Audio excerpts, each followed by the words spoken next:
Kellogg's Pep, the super delicious cereal, presents The Adventures of Superman. Faster than a speeding bullet, more powerful than a locomotive, able to leap tall buildings in a single bound. Look, up in the sky. It's a bird. It's a plane. It's Superman. Yes, it's Superman. And today we continue our story. When we last left the Man of Steel, he, disguised as mild-mannered reporter Clark Kent, and Jimmy Olsen had accompanied Inspector Henderson, who drove them to the 65-story apartment building that has served as the lair of the Spider Lady, who had stolen a kryptonite meteorite and assembled Superman's greatest foes to sell them fragments of the meteorite to keep their hero at bay. Entering her private elevator, the three are headed to the penthouse. Here's the 65th floor. Watch your step, men. You don't have to be careful. I tell you, there's nobody in the apartment. How can you tell, Mr. Kent? Yeah, maybe he's taking the scene through walls and doors like Superman. I'm ringing the bell. No answer. I'll try the pass key. No, wait, Inspector. Don't open that door. But there's no one in there? I know, but don't open it. The reporter's eyes are wide with terror as his face turns a ghostly pale. What has Kent, as Superman, seen in the Spider Lady's apartment? We'll find out after this word from Kellogg's Pep. Well, still listening, Pep Gang? Well, that's just fine, because there's more news about that wonderful real sundial wristwatch. What a honey this sundial wristwatch is in bright aluminum with a smart strap that keeps it flat on your wrist. Now it's about as big around as the usual wristwatch, and when you're all set up to use it, you merely lift the shadow hand or pointer and aim it due north, being careful to keep the instrument level.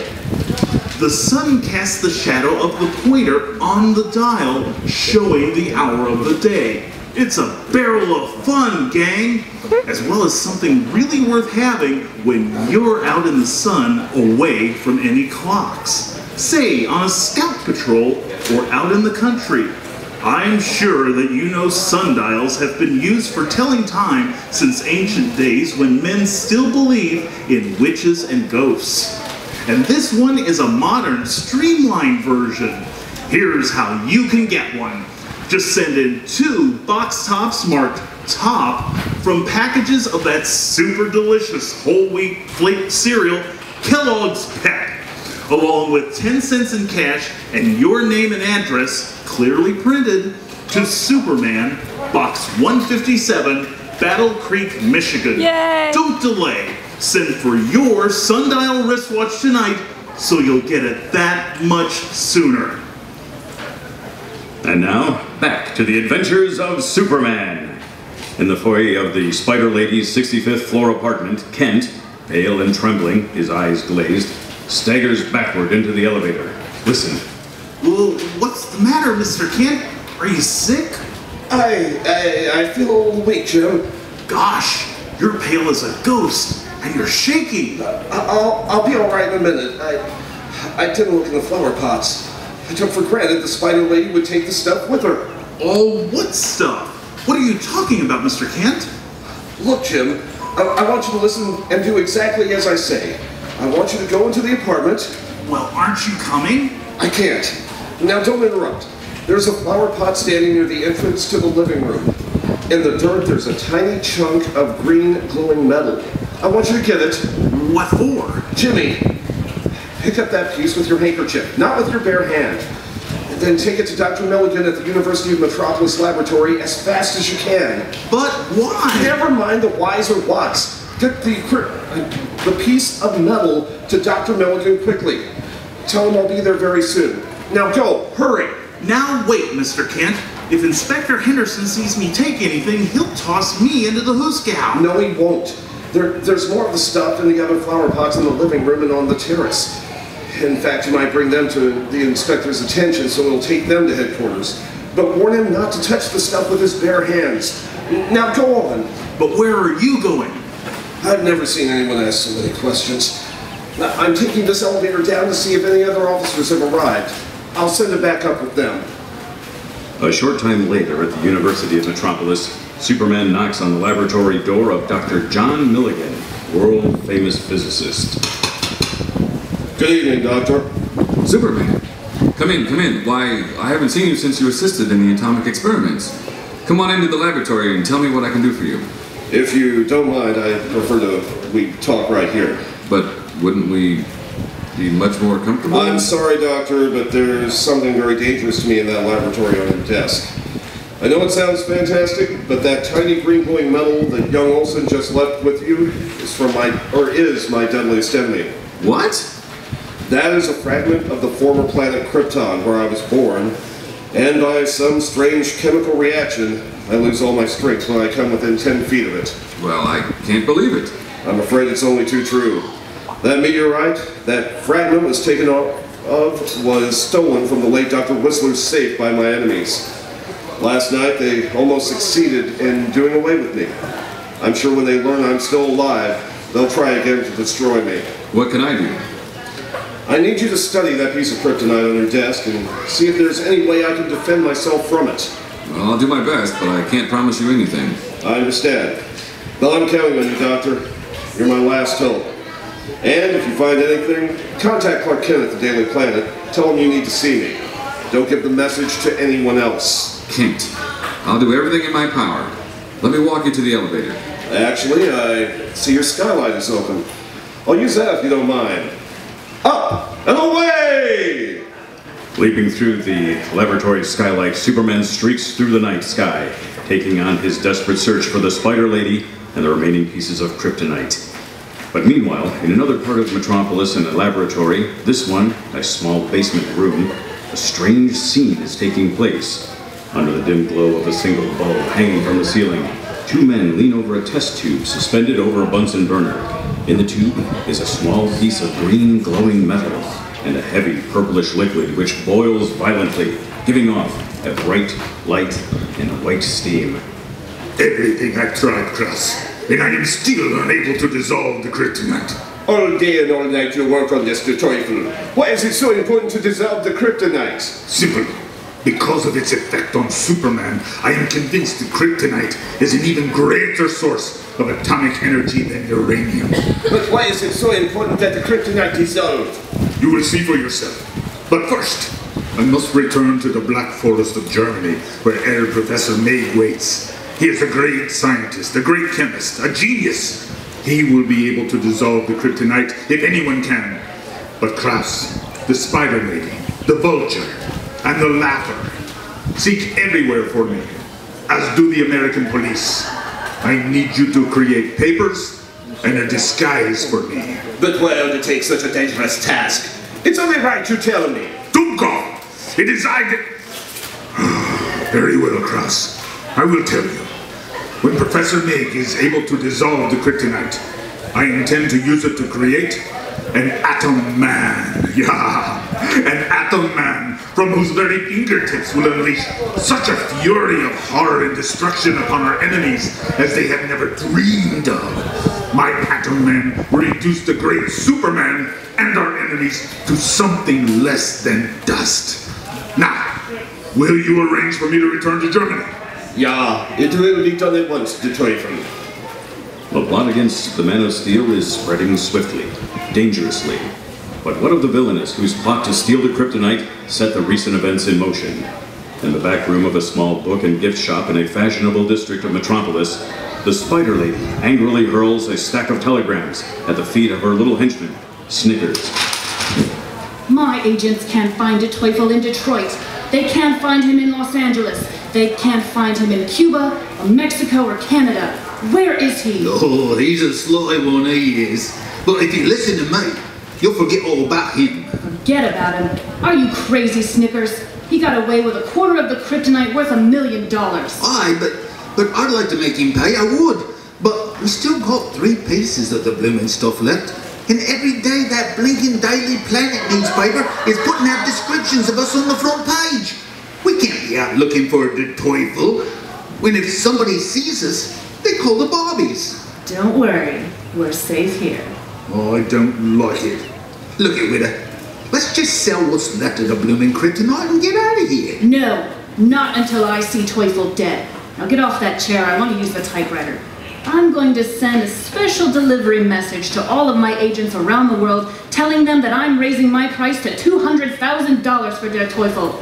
I will find him and see him dead if it is the last thing I ever do. As the Spider Lady types out her urgent orders to her underworld agents, a disguised Der Teufel boards a ship to Lisbon.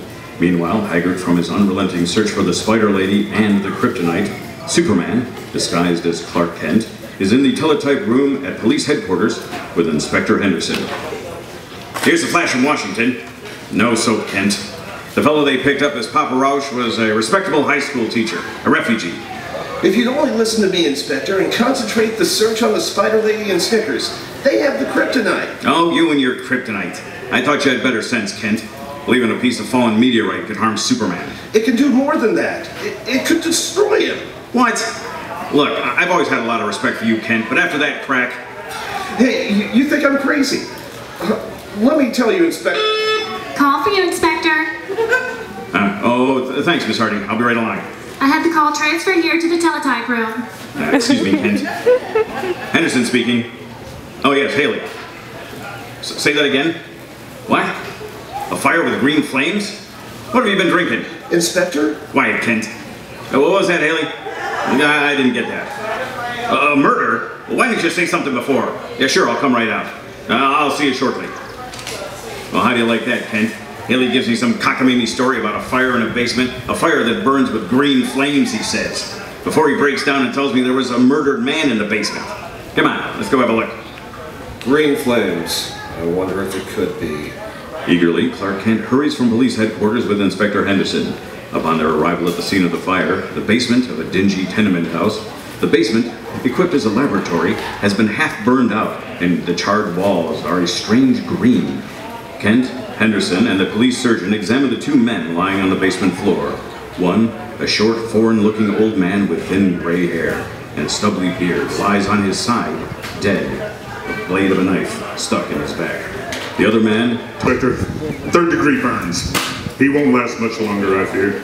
Yeah, driver's license says Fred Krause. This address, no other identification. Maybe there'll be prints on the knife. I wonder who the old guy is. He looks familiar. I know who he is, Inspector.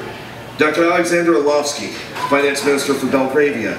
He came to the States a few weeks ago to try to float a government loan. I interviewed him. Well, what's a finance minister doing here in this dump with a knife in his back? Oh. What is it, Kent? I don't know. I just suddenly felt weak and dizzy. Great Scott! That test tube I just dropped. I was examining it, Inspector. There was kryptonite in that test tube not long ago. That accounts for the green flames. The Spider Lady must have been here. The Vulture, the Teufel, and that gang, too. They must have killed Dr. Orlovsky for some reason. Something to do with me. With you? I mean with Superman. This man, Fred Krause. He must know where they went and what they're up to. Doctor, you've got to bring him too. He's the only one who can tell us. I don't know. He's in pretty bad shape, but I'll try. I'll need some hot water. Kent, check that sink over there. Yes, it's running hot. I'll get a pan. The police surgeon skillfully works on Krause, the accomplice of Der Teufel, as Kent and the inspector stand watch. Eventually, the former Nazi agent speaks. Teufel. What do you say? Teufel. Teufel. Orlovsky. You hear that, Kent? He knows about Orlovsky. What about Orlovsky, Krause? Who killed him? Teufel. Control. Superman. Teufel, where are you? His pulse is getting faster. You had better ask your questions while you can. Where's the kryptonite? Oh, shut up, Kent. Teufel has it. Where is he? I told you to be quiet, Kent. Strauss, listen to me. Who killed Orlovsky? Teufel. Where is he? Where did he go? He went to Atom Man. Where, Krause? Where? Atom Man destroy. No, Krause. Ah! Krause! It's no use, Inspector. He's dead. We've got to find a Teufel, Inspector. Well, no kidding, Kent. What do you think we've been trying to do since you broke out of the pen? It's even more important now. He has the kryptonite. Oh, not that again. And apparently he's worked out some experiment in this lab that will allow him to control me, Superman, and rule the world. Something to do with an atom man? Have you gone nuts, Kent? First you get all steamed about some hunk of meteor endangering Superman, and now you take a dying man's babbling seriously. I haven't got time for listening to fairy tales. I've got to get to the Belgrade embassy and tell them that their finance minister is dead. Over the days that followed, the police on 2 continents searched for Der Teufel, who has reunited with his fellow Nazi comrades to try and dissolve the kryptonite into a serum, to try and make one of the villains into the first Atom Man. Eventually, their efforts bear fruit, and our scene shifts to a musty, dimly lit cave deep in the Black Forest, where the very menace Krauss spoke of is being prepared. On a rough bunk lies a tall, slim, blonde German. His eyes are closed as he breathes heavily, his chest straining to its utmost as the breath rasps from his lips. A long rubber tube extends from his arm to a glass vial above the bunk, in which has the last drops of a thick, brilliantly green liquid, and they are disappearing into the tube. Leaning over one side, checking the young man's pulse is Der Teufel. On the other side is a shaggy-haired chemist who assisted in the kryptonite experiment, and a young German's father, Dr. Milch. Teufel, how is his pulse? It is very rapid, but in a few moments, when the kryptonite solution is taken into his blood, it will return to normal. You say, but how do you know? Such an experiment like this has never been attempted before. I am confident in my findings. You're confident in it is not your son, Eliza, it is mine. But you offered him in service to the fatherland, and he pleaded for the honor. Do you now regret it? Nein, of course not. It is just that now I am afraid for him. Oh, you should not be afraid. Rather, be proud. For I give your son the opportunity of visiting such terror and destruction upon his hated enemies as is almost beyond imagination. But first, the great Superman will bow to him and to his will. Yeah. But why does he not regain conscious? The solution is all gone from the vial. In a moment. The kryptonite is a great shock to his system. Remove the transfusion tube. I will attach the converter so that when he awakens, he will be ready. Yeah. The small square box you attach to his throat. Is that the converter? Yeah. It fits over the jugular vein. Now, this little switch here. When it is thrown, an impulse flashes to the kryptonite in his blood, rearranging the outer structure of the atoms. They rush towards his hands, on which he will wear the mesh platinum and thorium gloves I showed you. At that point, the nucleus of the atom is broken, and he will emerge from his finger such a stream of energy that anything in his path, be it metal, buildings, or even mountains, will disappear as if they had never been there. I understand this theory, but you need not lecture me like a schoolboy. But it is only a theory, and my son's life is at stake. I must know if the theory will become a fact. Wait! It begins! His labored breathing subsides. And feel how his pulse beat slows. Yeah, it is normal now. And look, his eyes flutter. In a moment, Milch, our Atom Man will be born. Rigid with excitement, Der Teufel and Professor Milch stand over the tall, slim German youth on the bunk. Meanwhile, back in the States, leading American scientist Dr. John Milligan is trying to find a defense for Superman against his mortal enemy, the kryptonite. Clark Kent said you wanted to see me, Doctor? Yes, Superman. Come in and sit down. Can we talk right here? If you're worried about the sliver of kryptonite... Frankly, I am. As you know, I can't come within 10 feet of it without losing my strength. Well, you're quite safe in this laboratory. The sliver was destroyed. Come to my desk. Destroyed? Yes. In a final effort to discover the cause of its strange effect on you, I placed it in the cyclotron and bombarded it with atoms. Here we are. Sit down. Don't keep me in suspense, Doctor. We're able to find a defense for me from the kryptonite. I'm sorry to say, I wasn't. I did my best. Believe me, I tried everything. Every method known to science and all the knowledge of electronics gathered during the war. I even called in colleagues, leaders in the fields of chemistry, biology, and atomics. They couldn't help? No. You see, your problem is most unique. You can withstand the most intense power known to man, but you are vulnerable to the kryptonite in its stable state. That is, before its atomic structure is disturbed. Yes. Why is that? That's the crux of the problem we cannot discover. I can only guess at the answer. You were born on Krypton, where the radioactivity of the planet's elements gave you your amazing powers. But here, in the atmosphere of Earth, the chemical structure of your body must work in the opposite way of the fragment of kryptonite and makes you weak. I can't tell you why that chemical change takes place. But can't you find out? Perhaps some element or vitamin in my body breaks down. If you found out what that was, and I took a great quantity of it. I thought of that. I even considered exposing you to the small piece of kryptonite and then subjecting you to a blood test. And then I remembered your skin is impenetrable. Yes, that's so. Doctor, something must be done. Der Teufel has a piece of that kryptonite somewhere in Germany, and I know he intends to use it against me and then the rest of the world. How large is the piece of kryptonite Teufel has? Oh, roughly the size of that paperweight on your desk. Not very large, but amazingly pure. He wouldn't need much of it for a bomb powerful enough to destroy all of Metropolis. But that's impossible. He'd need a large factory. Suppose he doesn't intend to make bombs. Teufel told a henchman of his he intended to create an atom man with the kryptonite. A what? An atom man. Some kind of monster, he said, would be able to control me and enslave the rest of the world. What does he mean by that? I don't know, but I'm worried. Teufel is a brilliant scientist. Doctor, I know this sounds crazy, but would it be possible to somehow incorporate the kryptonite into a man's body? Good heavens, no. The stuff would probably kill him. You said it was very pure. Yes, but introducing it to a man's body, even if he survived, what would be accomplished?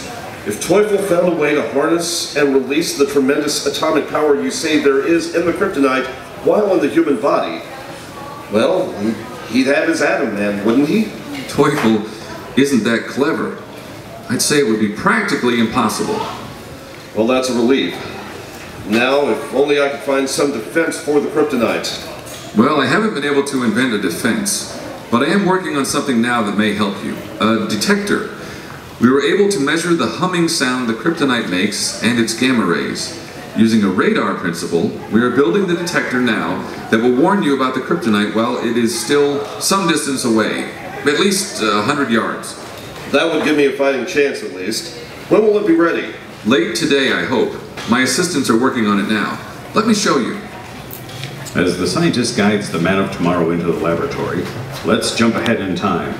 Using the alias Henry Miller, Heinrich Milch, a young man injected with liquefied kryptonite by Der Teufel, has arrived in America, and taking advantage of Perry White's frustration with Clark Kent's absence in the pursuit of the kryptonite story, gotten a job as a reporter at the Daily Planet.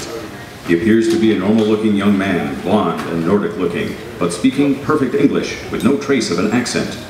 Also missing, for the moment, are the metal mesh gloves and electronic throat converter that transformed him into the dread Atom Man. While showing him around, Cub reporter Jimmy Olsen takes Miller into the offices of Lois Lane. Come in. Oh, hi, Jim. Hi, Miss Lane. I'd like you to meet Mr. Miller. He's a new reporter the chief just hired. Well, welcome to the Daily Planet, Mr. Miller. You've joined the ranks, is that it? The Deadline Fraternity. Harry White's trained seals. Is it as bad as all that? No, not really. We take a beating, but we have a lot of fun. Right, Jim? Oh, yeah, sure. What's eating you, James? Who, me? Nothing. Come on, I know that down-in-the-mouth Olsen look. What is it? Well, Mr. Miller is taking Mr. Kent's place. Why, that's fine. I'm all for... What did you say? Mr. Kent's been fired, and Mr. Miller is taking his place. Who says so? The chief, Mr. White. You scared me for a minute there, Jimmy. By this time, you should know not to take our little Napoleon at his word. Clark and I have been fired at least 15 times in the last year. Yeah, but I think it's for keeps. Oh, nonsense. The minute Clark Kent sticks his nose through the door... What will happen when I stick my nose through the door? Mr. Kent. Hi, Jim. Clark, you're in trouble. Meet Mr. Paper. Clark? Clark, I'm talking to you. This is Mr. Miller. Clark? Dazed, as if someone had suddenly cut across his face with a whip, Clark Kent, almost a little frightened, feels a strange weakness creeping over him as the solution of kryptonite in Miller's veins begins to take some effect, even without the metal mesh gloves and electronic converter. This is the first meeting of Atom Man and Superman, although neither is aware of the other's true identity. Clark? What's wrong with you? I don't know, Lois. Don't you feel well, Mr. Kent? Here, sit down. I think I better leave. No, I'm sorry, Mr. Miller, Clark. Sorry, Mr. Miller, Oh, it's all right. I've got some unpacking to do anyway. I'll see you all later. Goodbye. Now, Clark, what's wrong with you? You look positively ghastly. I don't know. But I'm starting to feel not as dizzy as I was a moment ago. Look, you better go in and talk to Perry. Why? Well, for one thing, he's your employer, and every employer likes to see their employees once in a while. For another thing, you've been fired. Again? This time it's serious, Mr. Kent. That's why Mr. White hired that Miller guy to take your place. What Miller guy? Oh, good heavens. Clark, go see the chief. Open the door, Jimmy. All right, don't push, I'm going. What's wrong with him, Miss Lane? I don't know, but it's serious. After being sent home by Perry White, Clark Kent decides to return to the Daily Planet offices later that evening as Superman. It's a little after 7. The office should be empty. I'll drop in and leave a note for Jimmy. Up, and away! Leaping into the darkened sky, Superman flies over the heart of the city and mere moments later drops down on the 20th story ledge of his own office. That's a lot faster than elevators. Now to open the window, I better leave the note in an envelope or someone... Wait! There's a man in Lois's office rummaging through her desk. Great Scott! It's that new reporter the chief hired, Miller. I'll teach him to go through other people's desks. Give him the scare of his life.